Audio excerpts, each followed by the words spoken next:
Hey everyone, welcome back to another episode of Experts About Nothing. This week we have another amazing guest, but before we get into it, we just wanted to plug the pod. Please follow wherever you listen to podcasts, Spotify, Apple, etc. And please leave us a review if you're liking the show so far. And our DMs are always open if you have more ideas. And share it with a friend.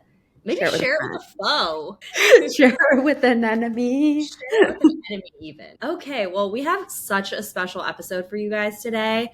This was truly one of my favorite conversations ever. We have Pooja Mahtani on the pod, and she is a traditionally trained pharmacist who pivoted into functional nutrition and now just has such a plethora of knowledge around your health from a more holistic sense than just traditional medicine. And so we really talked about women's health, dealing with all of the different information that you see on social media around fads in health trends, and then Pooja's direct experience and personal experience and her passion for the work that she does. So I think it's a really great convo. And we're so excited for you guys to listen. So let's welcome Pooja.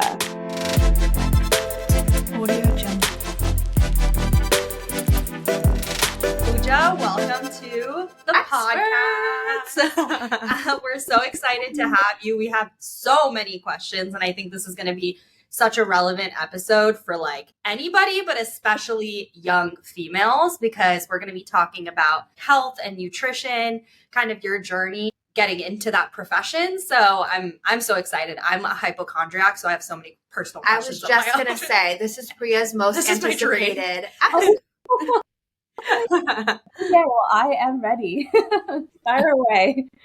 Amazing. Okay, so I think we want to start with a little bit of your background and how you got into this area of functional nutrition. Yes, that's a great question. And I would say it's a very windy road. It was not a clear-cut straight path whatsoever, but I always had an interest in the human body, in science, chemistry, biology. And so it was kind of a natural choice for me to pursue pharmacy as my first degree. So I went through the Rutgers pharmacy program, and then I started working as a pharmacist.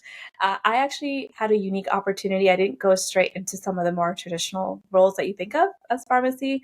I went to start working for a national health plan and working on their Medicare Part D side and something called a formulary, where you kind of choose which drug that the health insurance plan would cover for based on a number of different factors for the Medicare Part D population. So very kind of a unique take on my education. But around the same time, I started going through my own health issues. It was this kind of an interesting intersection of, okay, I'm in the healthcare field and I'm now starting to have my own health issues. I don't think I was very keen on taking pharmaceutical medications right off the bat. And so my first journey into kind of investigating my own health issues started with almost going back and relearning everything, but this time more from a root cause perspective.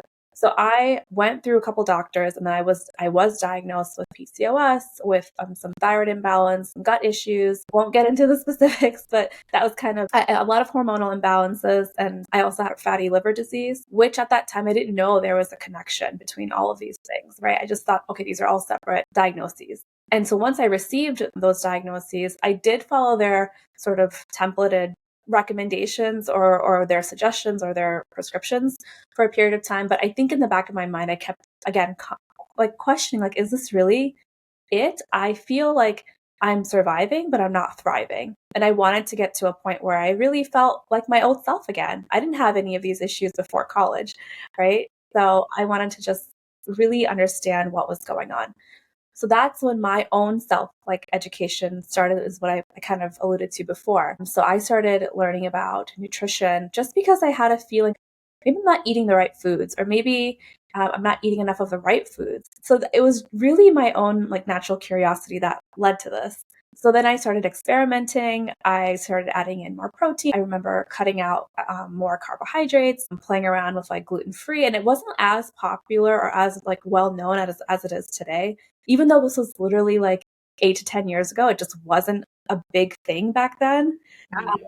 But I myself started to experience a lot of improvement. And I'm like, this can't just be a coincidence.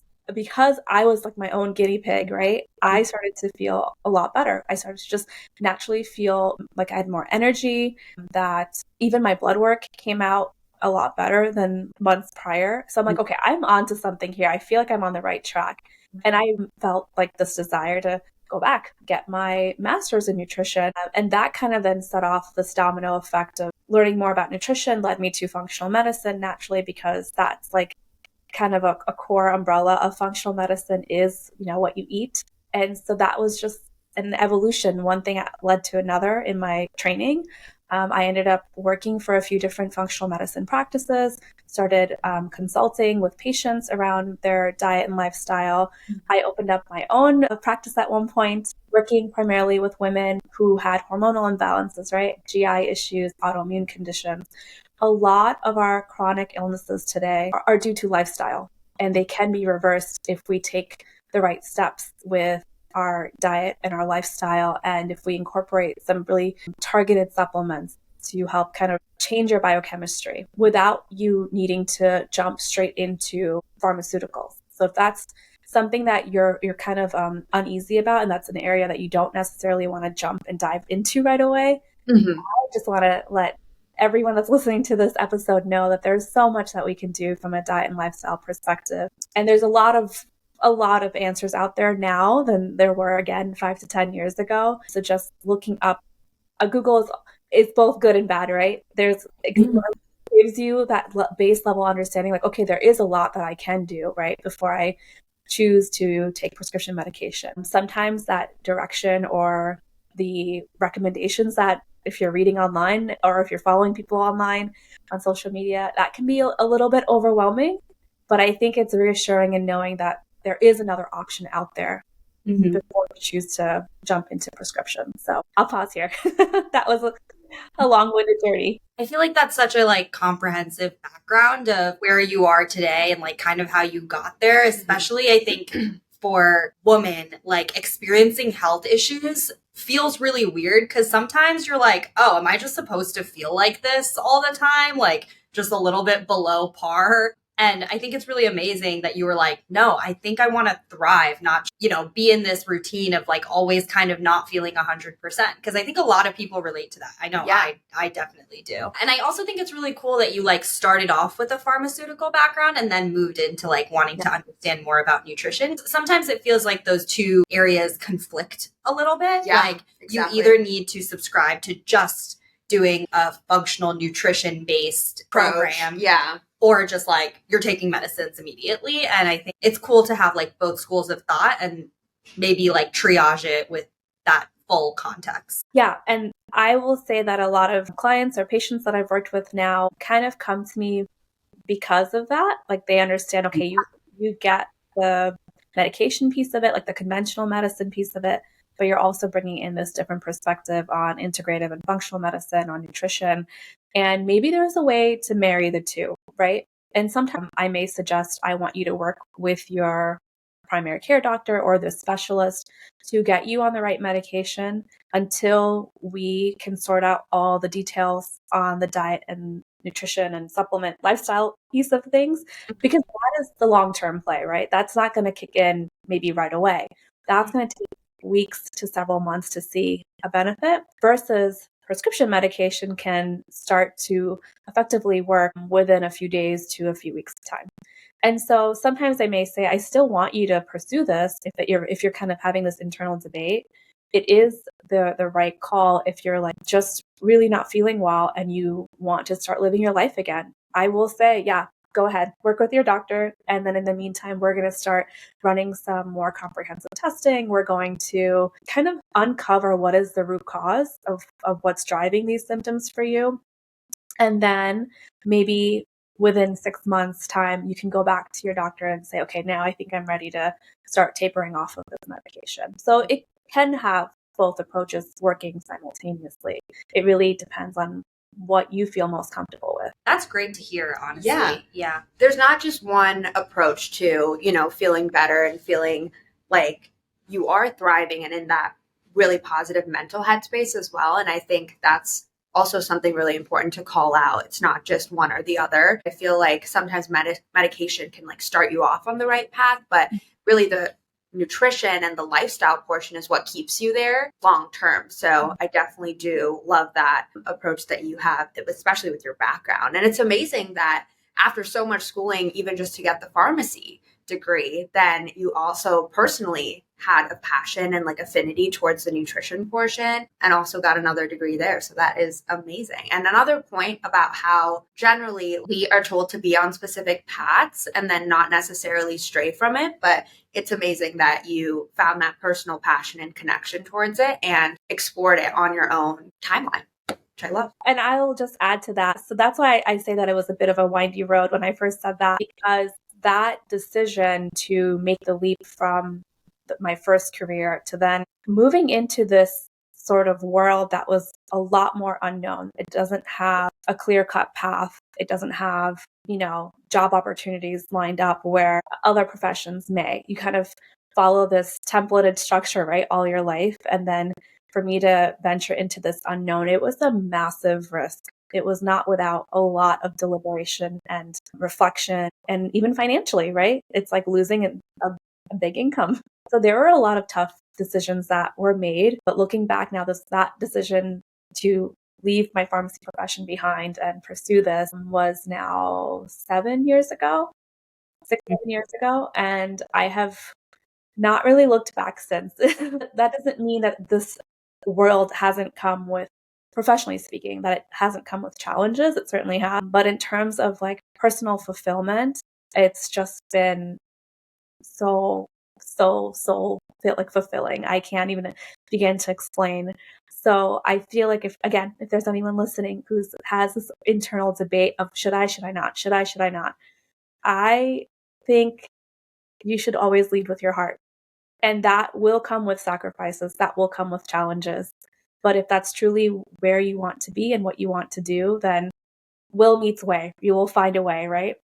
Absolutely. Kind of following that, was there like a point in time where you were like, okay, I think I need to like make this decision to leave my current setup and my current career behind? And how did you articulate that to like your friends and family? So when I was wrapping up my master's program, in order to obtain credentialing in certain states, you have to do an internship and you have to get 1,000 hours of actual training, right? Not just theory of what you're learning in school, but actual training to get my CNS credential, which stands for Certified Nutrition Specialist. So that was my catalyst because I had to find a supervisor or someone that would be willing to like take me under their wings. Maybe I could have done it while still working full time, but it was really tough and there weren't that many opportunities for these internships. And so that's really what compelled me. I was like, okay, I think I need to make a decision. Either I continue working and this is just like a really nice hobby, or I really dedicate myself to this because I have a passion for it and I'm going to commit to finding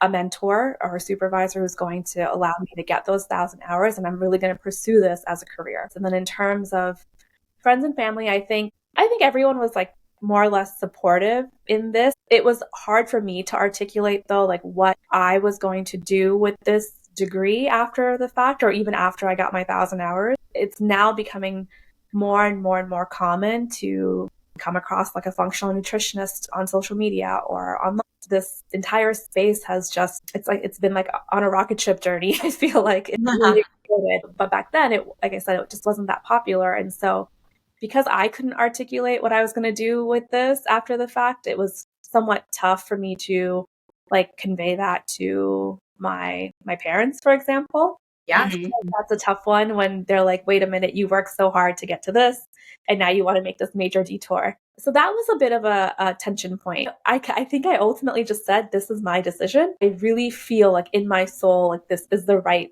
move for me. I don't know what the other side of it's going to look like.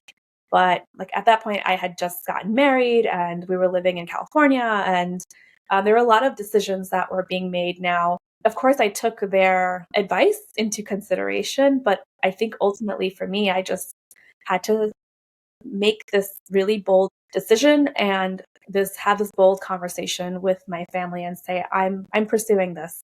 I would love to have your support, but I'm going to do this regardless. And it was like, I feel like as South Asian women with a lot of the cultural aspects of our upbringing, we're not really taught to do that. So that in and of itself was a tough thing to come to. Definitely. But now, like, my parents are so supportive. They're so on board. They're asking me for advice, like, about everything. I'm like, I may know a lot of stuff, but I don't know this. Like, call. They really value and they understand now. Like, what I've been trying to convey for so long is like that there's this deeper issue that's going on with our biochemistry. You can't just take the symptoms as is. They're all likely connected to one another. And I want to help you, my parents, or I want to help you, my family, my spouse, my friends. Like, I want to help you guys just understand, to be more in tune with your body and to maybe not accept things at surface level or Right. at face value, right? You want to dig a little bit deeper, kind of understand, why is this happening to me? And so now, yeah, they're fully on board and they're always asking me questions. And I've been helping my mom quite a bit. She has an autoimmune condition. So we've been working on making a lot of dietary changes and getting her on like a pretty good supplement plan where her disease can be relatively well managed, just by these recommendations versus having to take like high dose, steroids or biologics or some of the more heavy duty pharmaceutical drugs. Yeah. That's amazing. Yeah. I'm so happy that not only were they able to come around and be super supportive, but also like now they really value, the advice that you have to give, especially with both domains of knowledge. So that is phenomenal. And it's amazing that you're able to give back even to the people that, are closest to you. I Yeah. love that. And I think that like the fact that you experienced your own health challenges and kind of are like a living testament of like, hey, this can work. And like, that's why I feel so passionate about it. That always makes the connection, I think, between like, whether it's a patient or a friend or a family, be like, oh, like, you're really on to something. But I don't think that discounts like the challenge of kind of going against the grain.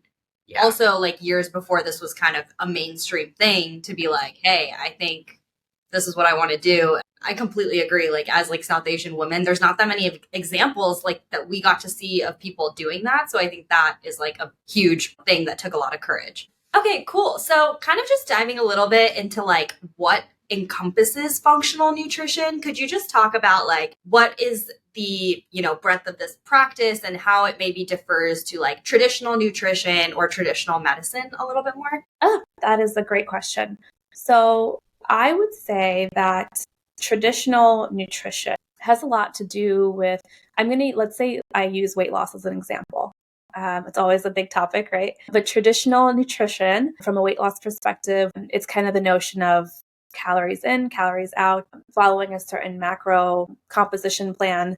It really just revolves around thinking about food as an energy source. It's almost like a math equation, right?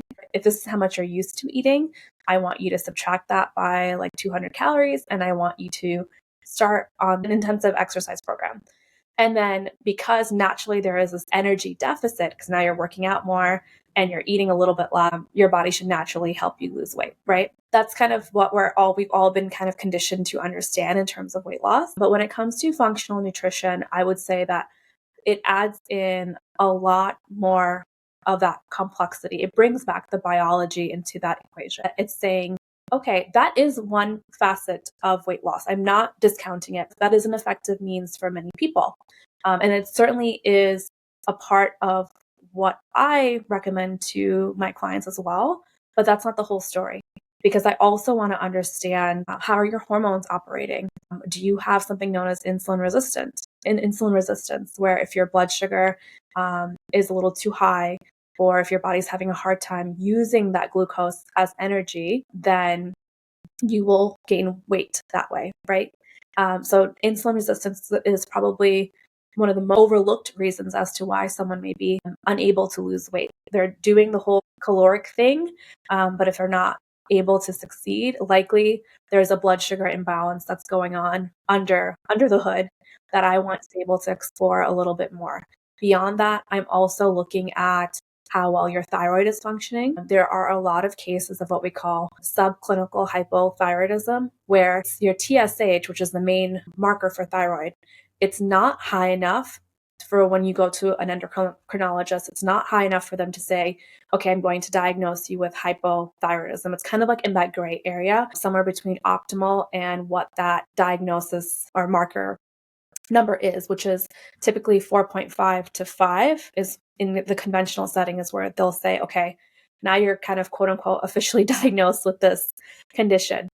But optimal is around 2.5. So now if you're anywhere in the middle, that's the gray area. And there are so I actually think I'm in the gray area, but now that you think about I was like, this, I'm like, this is extremely relevant to very me. relevant. It's just so many women. Can you imagine what the rates of diagnosis would be if they actually lowered the thresholds? There's paper after paper, like I'll use fertility as an example, saying that 2.5 is the ideal number. So unexplained fertility, people that are going through IVF, if they just optimize their thyroid, I feel like there'd be so many cases that would not have to go through IVF. Wow. Oh my God. Is your thyroid not working as well as it could be? And what can we do about that? Right? There are nutrients that support your thyroid: iron, zinc, selenium. We're not getting that all from our diet anymore. Our modern day diets don't allow for us to get optimal amounts of nutrients that are required to run these biochemical processes optimally. And I'm going to keep using that word because I think mainstream medicine has strayed so far away from optimal, and it's just gone to, oh, you're not in sheer dysfunction. Okay, you're good to go. No, that's not acceptable to me, at least. And so I'm looking at blood sugar, I'm looking at thyroid. Now there's so much conversation around gut health, right? And the microbiome. So I'm looking at, do you have a leaky gut? Leaky gut just means that there are pores along your gut lining that then allow for larger fragments of food to make their way into the bloodstream. And when that happens, all of a sudden your immune system, because 80% of it resides along that gut lining, so they're like the first line defense. If your immune system doesn't recognize that larger size food particle, it's going to tag it as a foreign invader. And now all of a sudden, all the downstream inflammatory processes will start. And so, for example, you may have a sensitivity to gluten, and your immune system no longer recognizes gluten as a regular, like just day-to-day food. It's like putting it in the same category as like a bacteria or a pathogen or a virus. So it's going to mount this really strong response. And that vicious inflammatory pathway can lead to a lot of weight gain. And so I'm looking at it from so many angles. I'm looking at it from that equation, right? The calories in, calories out. I'm looking at it from blood sugar, from thyroid. I'm looking at it from immune system health and inflammation. How can we reduce your overall inflammatory load? I'm also looking at it from a circadian rhythm point of view. Like, when are you eating your largest meal? Are you intermittent fasting? I know, a very huge topic. Most people are doing it wrong, in my opinion. Most people will skip breakfast, eat lunch at like anywhere from 12 to 2, eat dinner anywhere from 6 to 8, maybe 9, and then start that cycle all over again. But your body, the way that your hormones behave, are literally the exact opposite. You should be eating your biggest meal in the morning, a moderate sized meal for lunch, and a smaller serving for dinner. And then you fast from like, let's say 6 p.m. all the way to 8 a.m. So that's still a 14-hour fast, but it's flipping when you eat your biggest meal. And that makes a huge difference because there are certain hormones, certain hunger hormones, certain hormones that tie to your metabolism that are most effective in the morning. So we want to align when we eat to our circadian rhythm. So there are so many layers to weight loss that, and again, I'm using that as an example to convey what is functional nutrition, what is functional medicine, that it's really not a simple equation. And so the premise of this new sort of model in medicine or in nutrition is to look at things from a much deeper lens and to say, I actually want to help you figure out what's going on from a root cause perspective. It may take a couple months for us to find out all these answers, but if you're willing to work with me, if you're willing to be patient with me, and that we go on this journey together, I think that we can probably uncover a lot more than what you can what unfortunately I think the level of care people are getting from a standard doctor's visit. And I actually kind of had a follow-up question from that. How exactly do you go about finding these issues? Is there more blood work involved, or is it kind of like you testing out based off different foods and how your body reacts? Is it more of like a testing system, or is it more like we just take your blood again and then we run more like in-depth panels? Also a really good question. So it is a combination of a couple things. Number one, I ask for a really thorough intake history. It takes about anywhere from an hour to 2 hours to fill out. So much longer and much more detailed than what you typically fill out at a typical doctor's office visit. And that information is relevant to me. I'm asking you questions about how many antibiotics did you take as a child? Were you breastfed? Were you bottle fed?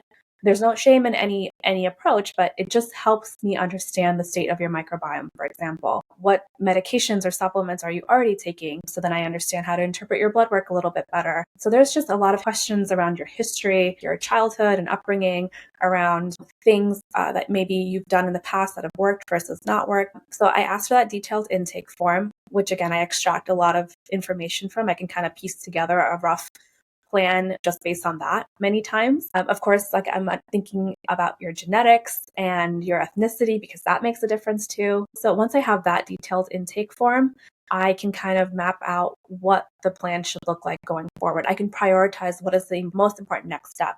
Is it a blood test that's looking at all your hormones and your micronutrient status? Is it a stool test, like a microbiome stool test? Now I'm getting more into these advanced, what I call functional labs, because again, they're typically not run at a typical, even like a gastroenterologist may not run like a advanced microbiome stool test. But when I'm looking at that stool test, I'm looking at the state of your gut bacteria. I'm looking at your digestive markers, like how well is your body able to digest carbs versus protein versus fat. So depending on what pops up on your microbiome stool test, I can say, oh, your body's really having a hard time digesting fat. And this is why you're having so many GI issues. Or your body is having a hard time digesting protein. I wouldn't say so much like vegetarian sources of protein, but oftentimes we'll hear like anytime I eat red meat or any form of animal protein, it just sits there in my stomach. I feel like bloated and uncomfortable. So these are like already raising a lot of red flags for me. I feel like, okay, maybe there's a deficiency in stomach acid, there's a deficiency in pancreatic enzymes. So we need to explore all that. And the microbiome stool test can help. Then I may even suggest like advanced hormone testing. That's a collection through urine. And these are labs that are like independent. There's a lot of third-party data on them, and there's a lot of clinical evidence behind their lab work. So I do trust a lot of the results that are coming back to me.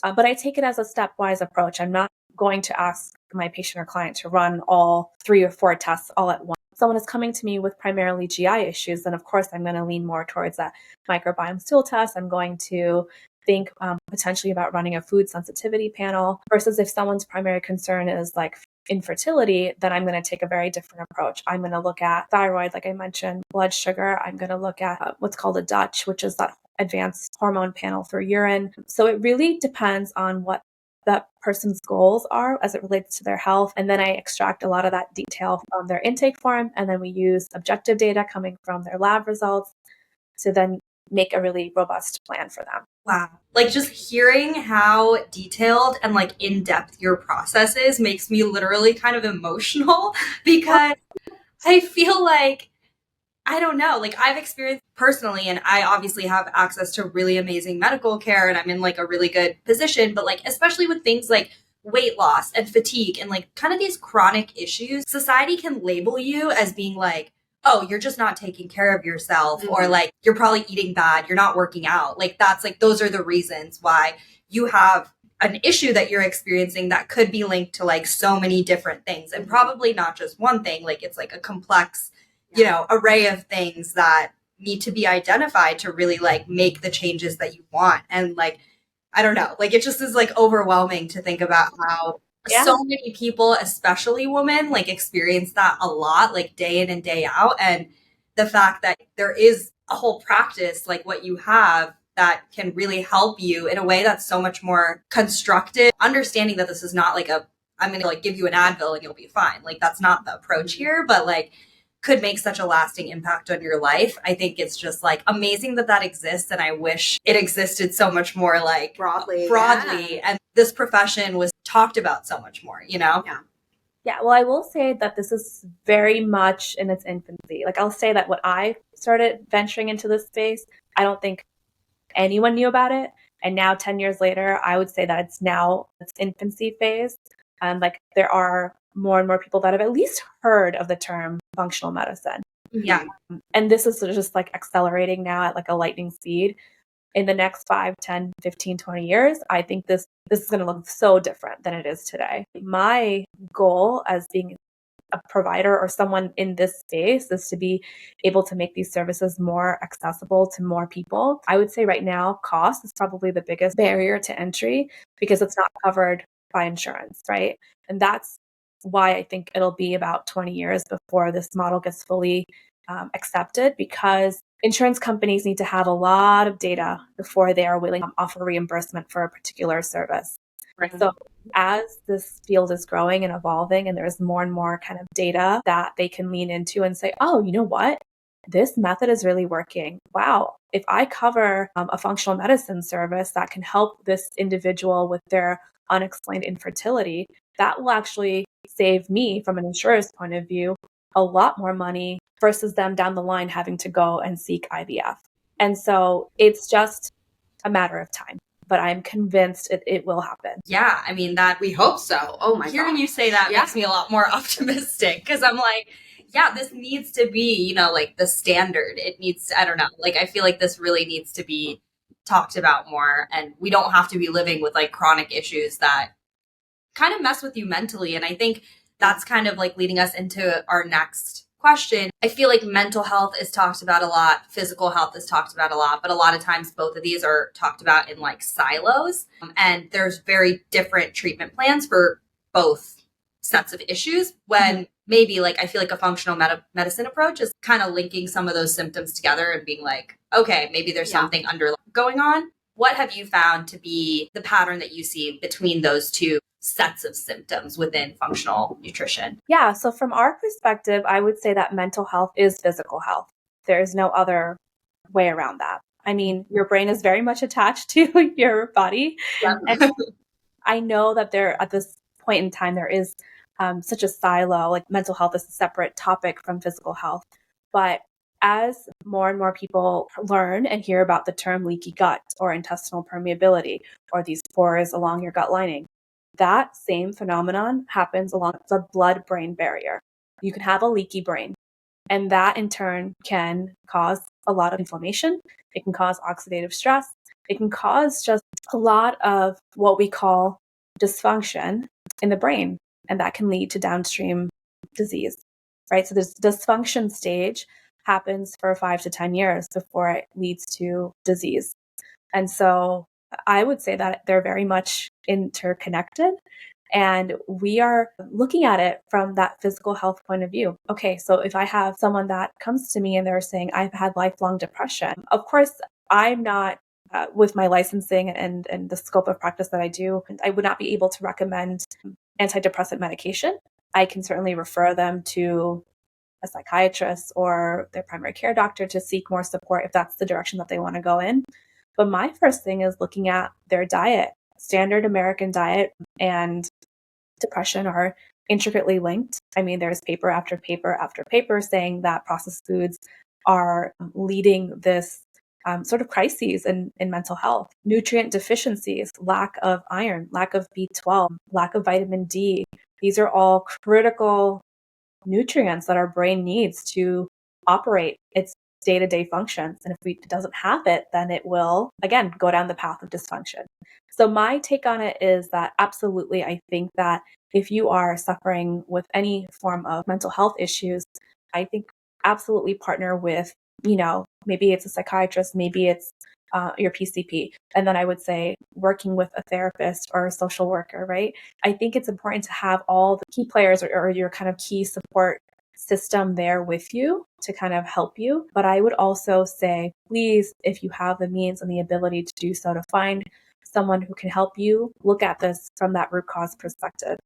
Just because depression doesn't just happen overnight. There is a reason why that's happening. And so is it like an undiagnosed celiac disease? Because celiac disease, that gluten sensitivity can lead to inflammation in the brain, can lead to then depression. Is it, like I said, thyroid issues, blood sugar issues? Are there micronutrient deficiencies? Are there environmental toxins like heavy metals that maybe you're carrying a high heavy metal load, and that's contributing to the state of your brain and the way that it's operating at the moment? Same thing with anxiety, same thing with ADHD. So I think that there is no other way to look at it than mental health is physical health. And I would just come back to that point. And I would say, if you're able to find someone that can help you look deeper into this, then I would, because there is a reason why it's happening. That's crazy.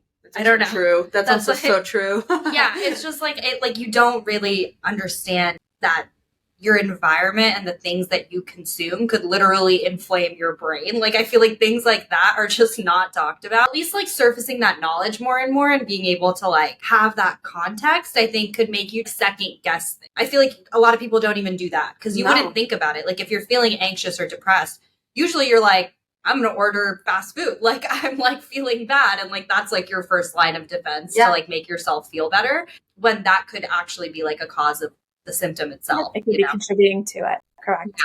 Amazing. And then I think something that we really wanted to talk about is, what exactly is your perspective on how, people of our generation, the younger generations, are interacting with all the information that we have on social media? There's like new fads every single day on like different diets to try and like new supplements to take and things that'll really help periods, for example. And I feel like there's just so much information out there that it's really hard for, a consumer to understand which ones we actually could use and like which ones are truly just that, like fads. Yeah, that is such a heavy question for me, because Heavy question. I'm actually no longer on social media. I'm no longer on Instagram.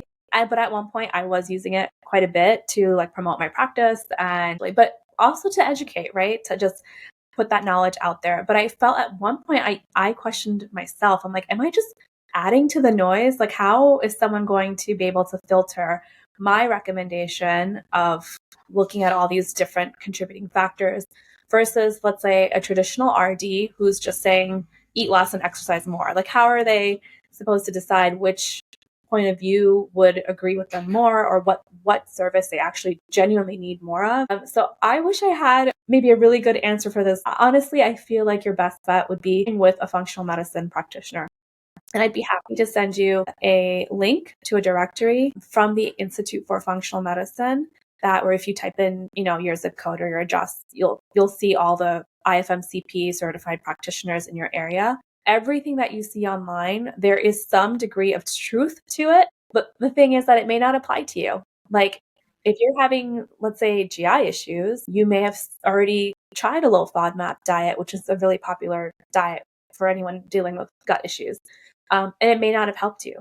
But maybe your issue isn't SIBO, or small intestinal bacterial overgrowth, which is the condition in which a low FODMAP diet would be the most effective. Maybe you just need some extra stomach acid, you need digestive enzymes.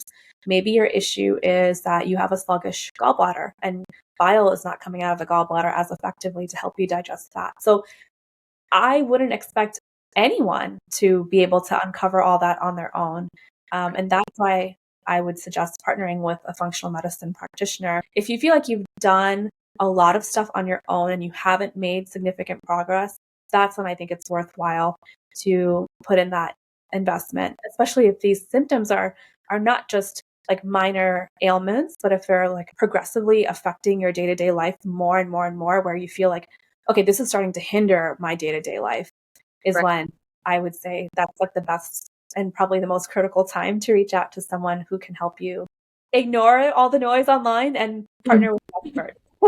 No, I think that's a great Solid advice. I think that at least that like threshold makes a lot of sense to me, because I have done so many things that I've read online. Like, I like have gut issues and I'm like, oh, okay, I'll try this diet one week, I'll try this supplement the next week, and it's just like random things that I'm seeing on social media. Something could really like have improved someone's life, but as you said, like I might not have the same underlying issue, and I'm just kind of like trying to shove myself into that like diet or supplement that they're taking that help them. But yeah, I think like the rule of thumb of being like, okay, if this is really affecting me every single day, it's probably worth like seeking out personal care for it, because it is very overwhelming and everyone wants like a quick fix, you know, to like the problems that they're facing. And like you said, Pooja, like things are not a quick fix, especially when it comes to making changes that involve like diet and nutrition and like supplements and stuff like that. You're not going to see maybe like a clear impact after 1 week. You might need 3 months, you know, like it's also like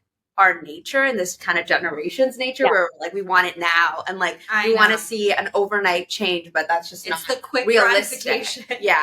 I remember when celery juice came out, I literally was like, this, I will have clear skin, my stomach will be fixed, no heartburn. And I like ordered 10 celery juices from Juice Press, and first of all, never tried it before, so I tasted it and I was like, wait, I hate this. And now I have 10 celery juices, and I don't think it like cured all of my ailments. So it's tough out there with all the information. And I'll say one more thing. Again, when you start looking for an expert that you want to partner with, cost, like I said, is likely the biggest barrier into the different model. But if you then think about all the money that you've spent over the course of, let's say you've been dealing with these symptoms for like 3 years, if you put together all the money that you've spent on supplements, on different dietary, like, oh, I'm going to purchase 10 celery juices, all that money over the course of 3 years, at that point, you'd kind of recognize, oh, okay, maybe then I should put this money towards this person who really has spent like a decade plus learning about the human body. And this person likely will help me get to these answers much faster than if I were to spend the next year just trying different things all over again without real success. That's a great point. Yeah. Like, I think if I summed up all the money I spent doing random things, I'd be like, yeah, should have done this way sooner. But yeah, that's an amazing point. The last part that we really want to hit on is like specifically around women's health and like hormonal issues, because I think this piece of it, I think both of us have experienced this to like different sets of symptoms, but it is so hard to like understand the way to navigate the medical field when you're having female problems. And I think a lot of times there's just this blanket solution of like, oh, get on birth control, that'll fix like everything. And you don't know how that's affecting your body in different ways. Yeah. And maybe that's not something you want to do, but like that feels like the only solution right now. So like, what advice do you give to young women who, one, are just like starting to feel these symptoms? Like, what's the first step? Yeah, I think I'll just start there. Yeah, this is a really challenging question. And when I had my practice, I was working in women's health. And so the number of women that came to me seeking an alternate option after they felt like they've exhausted everything through conventional medicine, of course, without relief. And then really the only solution was birth control. I think the consumer base is growing more and more frustrated with that. The trend is just very clear that most women just don't want to use that as a Band-Aid solution, and they're seeking other options. So, well, there's two things going on here, right? I think one is that many women go several years without actually getting a diagnosis. And so I'm not feeling my best. And then the doctor will say, well, your blood work looks fine. Now we already know that there is that difference, right? That gray area that I mentioned earlier. And so I think number one, it's advocating for yourself. So if you feel like, you know what, this is not in my head, I know this is real. And this doctor doesn't believe me, but this doctor is saying, okay, your blood work is normal. I'm going to be very persistent and I'm going to continue to advocate for myself until I find a provider that's willing to dig a little bit deeper with me to help me find that diagnosis. And like I said, maybe there's a very clear-cut diagnosis here. Most women, I think, kind of fall in that gray area. So at that point, maybe you're wanting to partner with a naturopath or a functional medicine doc, someone that's able to help you come to that diagnosis. Because I think that's the number one issue, is that I'm just not being heard. And I know that there's something going on here. There's an imbalance that's not being addressed here. Number two is when women finally receive a diagnosis, like you receive the diagnosis of PCOS, or you receive a diagnosis of endo, or, you know, maybe you have a history of very heavy periods or irregular periods, and the solution is birth control. I would also then, once again, advocate for yourself and pursue a second, third, fourth, fifth opinion on what that treatment plan should look like, because I really want to make it clear that you do have options and you don't have to settle for that right off the bat. So I think if this episode conveys anything to the listeners, it's that there is another option, or there are other solutions out there. And I think just opening up your mind to that, oh, I didn't realize there was something else I could do besides birth control. That is revolutionary in and of itself, right? It really is. So I hope that this episode is able to convey that. I mean, that's the perfect amount of advice. I mean, I know that's something that I need to hear, and it's an exhausting process. I think there's a lot of empathy around that, because I'm like, this is just not easy. But I think just know if you continue to be persistent, like, this is your health and no one's going to understand it as much as you do, right? Like, keep advocating for yourself. You'll get to a point where you can find the right person that can work with you. It's tough, I think, especially for young people who like don't have that context. So I think this conversation is so important for people to hear, like, hey, you don't have to be living like this. If you don't have a debilitating health condition, that doesn't mean you don't require some sort of plan and treatment to make your life more optimal, as you've been saying. A good note to kind of wrap this up is, how would you recommend that young people focus more on their health, and what are the smaller things that we can do to kind of address some of the like day-to-day inconveniences or like day-to-day feelings that we might have, things like back pain, dealing with our cycles, like stuff like that, that a lot of young people start to experience, especially as they get into their, later 20s, early 30s. What are the common problems, and then how to maybe address them? Yeah, I love this question, because I think what I'm starting to see in this space, like the wellness space, is that number one, it's a growing sector. I think our collective generations are putting more money towards taking care of ourselves, right? So that trend is already happening. And there's just so many places where you can spend your money, like these new red light therapies and different workout classes and different supplements and all this stuff. I literally feel like if we were to kind of pause on all of that and take a few steps back and think, okay, what does my biology need to really thrive, right? Number one, it's hydration. I can't even begin to tell you the number of patients and clients I work with that are not drinking enough water. And it just seems like the most fundamental, foundational thing. But a lot of us are kind of lead these hectic lives, right? And if we're like bouncing from call to call, or maybe you're on the move a lot, I have to kind of like get them into the habit of actively reaching for water. And maybe that means in the morning you're filling up a 32-ounce bottle and you keep it by your desk, or you take it with you on the go and you're just sipping that throughout the day. It's not as effective for your body to go 4 hours without drinking water, and then you're like, oh my gosh, I'm so dehydrated, and then you just chug an entire obviously your body's going to use that water, but it's much more effective if you're like conscious of that, right? It's a conscious behavior that you're doing. Is just, I'm going to drink more water in my day. The next thing would be to reduce the processed foods that are in your diet. They're literally everywhere now. And it's so hard to have a real food meal because so much of it is laced with these ingredients that you can't even pronounce. But that also comes with a big change, right? Like getting takeout likely has some degree of processed foods in it, versus I'm going to make my dinner from scratch. There's a lot of effort that goes into it, right? And so many times, whether it's an issue about time or it's an issue about I had a hard week and I just don't feel like it, I would argue that you have to choose your hard, right? Maybe in 5 years, eating all that takeout is going to catch up with you. Or it's also going to be hard to cook your meal using real ingredients. That's hard because it's time consuming. And it takes effort. It's a multi-step process, right? Getting your ingredients, then I'm going to prep, then I'm going to cook, then I'm going to clean. Like there's so many steps involved. But you choose your hard, right? And then I would argue eating more protein. I think especially in the South Asian diet, we are notoriously low on protein.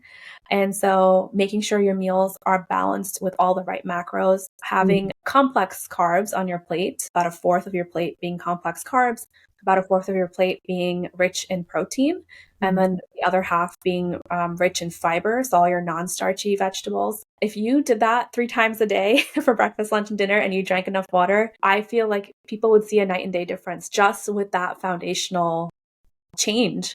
And lastly, fitness. I know there's just so many new workouts and gyms and all this stuff. But if you were to prioritize like building muscle and weight training or strength training, that could also be a huge catalyst in moving things in the right direction for you. So very, very foundational. Doesn't cost that much money for you to like adopt some of these changes and habits, but I feel like there could be like a 50% change in how you feel if you were to make these simple changes in your lifestyle. Comprehensive answer. Yeah. I mean, love that. And I feel like those are things that, you know, we all kind of neglect, but hearing it from, you know, professionals like you really like solidify the value of that and how much of a difference it could really make. And also knowing that, you know, things like we do, such as chugging water in the morning and then not looking at a water bottle. Getting to the point where you're like clawing for water and then being like, I drink liquid IV. Notorious, and it's just so, it's like, drink water. That's the consistently don't do it until you're at the verge of desperation. Yeah, but definitely the more proactive approach to that and just understanding like what you're eating, baseline, like how you're treating your body and like what you're giving it day to day, knowing that that could make a night and day difference is really reassuring.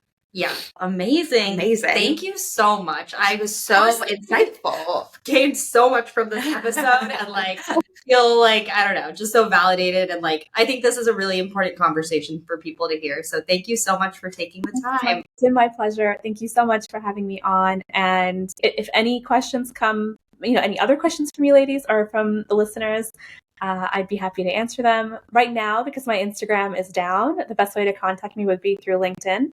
Okay. It's just, Pooja Mahtani on LinkedIn. Amazing. Thank you so much, Pooja. Thank you for your time. Thank you.